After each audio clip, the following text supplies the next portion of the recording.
Hello friends, welcome to my channel. तो चलिए political science का 10 क्वेश्चन का क्यूज आज देखते हैं। ठीक है, तो जो हमारे चैनल पर नए हैं चैनल को ज़रूर सब्सक्राइब कर ले ताकि आपको नोटिफिकेशन जो है सारा मिलता रहे। ठीक है, तो चलिए ऑनलाइन और क्यूज देखते हैं और डिस्क्रिप्शन आप पीडीएफ डाउनलोड करके पढ़ सकते हैं। तो यहाँ निम्नलिखित कथनों पर विचार करें। मानवाधिकार पूरी मानव जाति को प्राप्त होते हैं, जबकि मौलिक अधिकार देश का नागरिक होने के कारण ही प्राप्त होते हैं।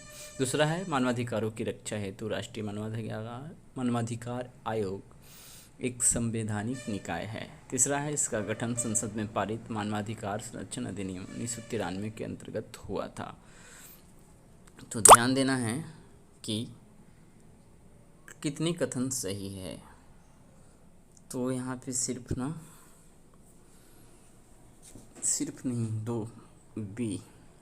दो कथन सही है, पहला और तीसरा सही है। दूसरा में गलती है कि ये संवैधानिक निकाय मानवाधिकार आयोग जो है वो नहीं है। ठीक है, राष्ट्रीय मानवाधिकार आयोग जो है वो संवैधानिक निकाय नहीं है, एक सांविधिक निकाय है। ठीक है, तो हो जाएगा आंसर बी। आगे देखते हैं दूसरा क्वेश्चन आज का।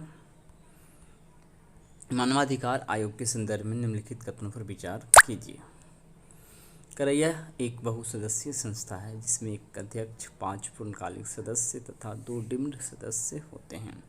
राष्ट्रीय मानवाधिकार आयोग की स्वायत्तता और स्वतंत्रता बनाए रखने के लिए अध्यक्ष और सदस्यों की नियुक्ति प्रधानमंत्री की अध्यक्षता वाली 9 सदस्यीय समिति की अनुशंसा पर राष्ट्रपति द्वारा की जाती है।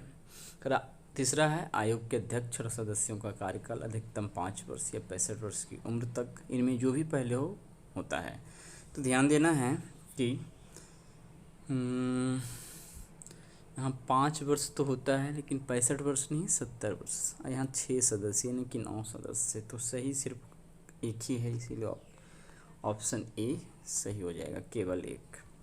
आगे देखते हैं, निम्नलिखित कथनों पर विचार कीजिए। राष्ट्रीय मानवाधिकार आयोग लोक प्रक्रिया संहिता 1908 के तहत सिविल न्यायालय की समस्त शक्तियां धारण करता है।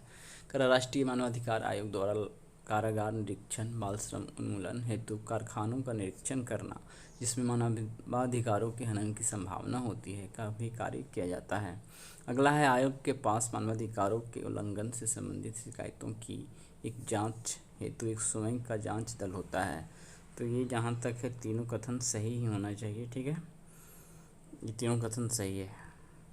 आगे देखते हैं, राष्ट्रीय मानवाधिकार के संदर्भ में निम्नलिखित कथनों पर विचार कीजिए। उपयुक्त में से कितने कथन सही नहीं है ये चुनना है। यहाँ पे सही नहीं है ये चुनना है, ध्यान देना है। करैया दोषी लोक सेवक के विरुद्ध बंदीकरण हेतु कार्रवाई प्रारंभ करने के लिए संबंधित सरकार या प्राधिकरण को सिफारिश कर सकता है। दूसरा है, आयोग उच्चतम न्यायालय या संबंधित उच्च न्यायालय में भी अपील करने की शक्ति रखता है।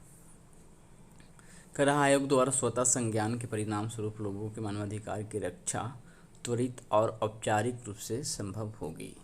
तो ध्यान देना है कि पहला कथन सही है, दूसरा सही है। कितने कथन सही नहीं, तो तीसरा सही नहीं है। सही ये मायने में नहीं कि यहाँ औपचारिक नहीं होगा, अनौपचारिक रूप से संभव होती है, नहीं कि औपचारिक रूप से। ठीक है, तो हो जाएगा केवल एक सही नहीं, ऑप्शन ए यहाँ भी करेक्ट करेंगे। आगे देखते हैं, निम्नलिखित कथनों पर विचार कीजिए। राष्ट्रीय मानवाधिकार आयोग के द्वारा दी गई अनुशंसाएं सलाहकारी होती है। राष्ट्रीय मानवाधिकार आयोग सैन्य बलों के द्वारा मानवाधिकार के हनन की जांच कर सकता है। आयोग ऐसे किसी मामले की जांच के लिए अधिकृत नहीं है जिसे गठित हुए 3 वर्ष से अधिक हो गया हो। उपयुक्त में से कितने कथन सही है। तो पहला है कि राष्ट्रीय मानवाधिकार आयोग के द्वारा दी गई अनुशंसाएं सलाहकारी होती है, बाध्य नहीं होता है, ये सही है। ठीक है, राष्ट्रीय मानवाधिकार आयोग सैन्य बलों के द्वारा मानवाधिकार के हनन की जांच नहीं कर सकता है यहाँ पे, तो इसलिए गलत है। फिर आयोग ऐसे किसी मामले की जांच के लिए अधिकृत नहीं है जिसे घटित हुए 3 वर्ष नहीं 1 वर्ष, 1 वर्ष का यदि टाइम निकल गया तो फिर मानवाधिकार आयोग उस मुद्दे पे कोई जांच नहीं करती है। तो इस प्रकार से कितने कथन सही है, तो केवल एक, यहाँ भी ऑप्शन ए ही होना चाहिए आंसर। ठीक है, आगे देखते हैं, करा राष्ट्रीय अल्पसंख्यक आयोग के संदर्भ में निम्नलिखित कथनों पर विचार कीजिए। इसकी स्थापना 1978 में की गई। दूसरा पढ़ते ध्यान से, वर्ष 1992 में पारित एक अधिनियम के द्वारा इस आयोग को वैधानिक स्वरूप प्रदान किया गया। करा केंद्र सरकार द्वारा इसमें 6 समूहों को अल्पसंख्यक समुदाय के रूप में अधिसूचित किया गया है। वहाँ पे 6 समुदाय हिंदू को छोड़कर क्या है, सिख, ईसाई, मुस्लिम, जैन, बौद्ध और पारसी, 6 हो जाएगा। ठीक है, ये तो फिर है अध्यक्ष को छोड़कर इनमें सभी सदस्य अल्पसंख्यक समुदाय से होते हैं। तो ध्यान देना है कि अध्यक्ष, उपाध्यक्ष हो और जितने भी सदस्य हो सभी अल्पसंख्यक समुदाय से ही संबंधित होते हैं। ठीक है ना। और इसमें यहाँ पे कोई क्राइटेरिया नहीं है कि वो इस क्षेत्र का जानकार है कि नहीं, उससे कोई मतलब नहीं है, सिर्फ अल्पसंख्यक होना चाहिए। तो वो सदस्य, अध्यक्ष, उपाध्यक्ष कुछ भी बन सकता है। तो यहाँ पे 3 सही है और 1 चौथा गलती है, ऑप्शन सी। करा राष्ट्रीय अल्पसंख्यक दिवस कब मनाया जाता है? तो ये होगा 18 दिसंबर, ऑप्शन बी करेक्ट हो जाएगा। आगे देखते हैं, निम्नलिखित में से कौन सा अनुच्छेद पिछड़ा वर्ग से संबंधित है? अनुच्छेद 15 का 4, अनुच्छेद 16 का 4, अनुच्छेद 46, अनुच्छेद 340।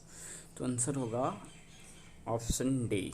जो भी अनुच्छेद है सभी में पिछड़ा वर्ग से संबंधित बात किया गया है। आगे देखते हैं, राष्ट्रीय पिछड़ा वर्ग आयोग के संदर्भ में निम्नलिखित कथनों पर विचार कीजिए। 102वां संविधान संशोधन अधिनियम 2018 राष्ट्रीय पिछड़ा वर्ग आयोग को संवैधानिक दर्जा प्रदान करता है। दूसरा है, इसे सामाजिक और शैक्षणिक रूप से पिछड़े वर्गों के बारे में शिकायतों तथा कल्याणकारी उपायों की जांच करने का अधिकार प्राप्त है। तीसरा है, इससे पहले एनसीपीसी सामाजिक न्याय एवं अधिकारिता मंत्रालय के तहत एक सांविधिक निकाय था। ठीक है, और 102वां संविधान संशोधन हुआ तो फिर इसके संवैधानिक दर्जा मिला। तो तीनों कथन यहाँ पे सही ही हैं, ऑप्शन सी करेक्ट हो जाएगा। ठीक है, चलिए आगे देखते हैं। आज का लास्ट क्वेश्चन, निम्नलिखित कथनों पर विचार कीजिए। कर आयोग में 5 सदस्य होते हैं, जिसमें अध्यक्ष, उपाध्यक्ष तथा 3 अन्य सदस्य शामिल है। कर इनकी नियुक्ति राष्ट्रपति द्वारा हस्ताक्षरित एवं उसके मुहर युक्त आदेश द्वारा होती है। अध्यक्ष, उपाध्यक्ष और अन्य सदस्यों के पद की सेवा शर्तें तथा कार्यकाल का निर्धारण राष्ट्रपति द्वारा किया जाता है। तो इसमें भी लगता है सारा कथन सही ही है। ठीक है, ऑप्शन सी करेक्ट हो जाएगा। तो आज हमने 10 क्वेश्चन देख लिया पॉलिटिकल साइंस से। तो कल मिलते हैं ज्योग्राफी के क्वेश्चन, और ज्योग्राफी के क्वेश्चन में ज़्यादातर अभी करंट अफेयर को जोड़ा जाता है, साथ ही साथ ट्रेडिशनल क्वेश्चन भी रहता है। ठीक है, तो चलिए आज के वीडियो में इतना ही रहने देते हैं। धन्यवाद।